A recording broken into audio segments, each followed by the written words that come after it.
ఎడారిలో సెలయేర్లు. మార్చ్ 20వ తేదీ.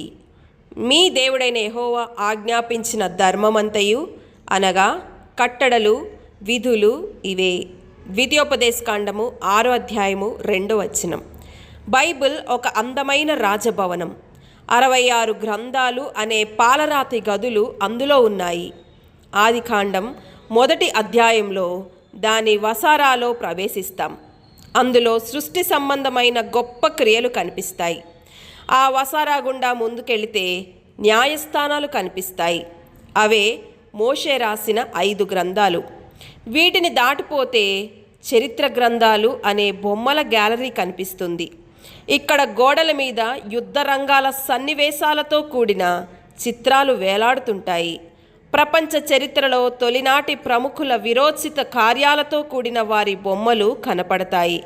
బొమ్మల గ్యాలరీ అవతల తత్వవేత్త గది ఉంటుంది.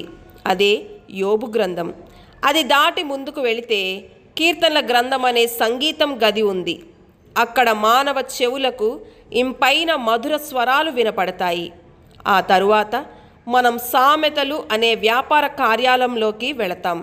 అక్కడ సరిగ్గా గది మధ్యలో ఈ నినాదం మనకు ఎదురుగా కనపడుతుంది. నీతి జనములు ఘనతకెక్కుటకు కారణము, పాపము ప్రజలకు అవమానం తెచ్చును.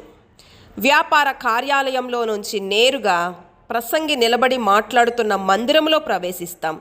ఆ పైన పరమగీతము అనే వృక్ష ప్రదర్శనశాల వస్తుంది. అందులో షారోను పుష్పములు, లోయలో పుట్టు పద్మములు సహా సకల విధములైన సుగంధ ద్రవ్యములు, పండ్లు, పూలు కళకళలాడుతుంటాయి. చివరిగా ప్రవక్తల గ్రంథాలనే నక్షత్రశాలలో అడుగు పెడతాం. వారి దూరదర్శినీలతో సుదూర నక్షత్రాలను, వాటి మధ్యలో త్వరలో వెలగనయ్యున్న ప్రకాశమానమైన వేకువ చుక్కను చూడగలం.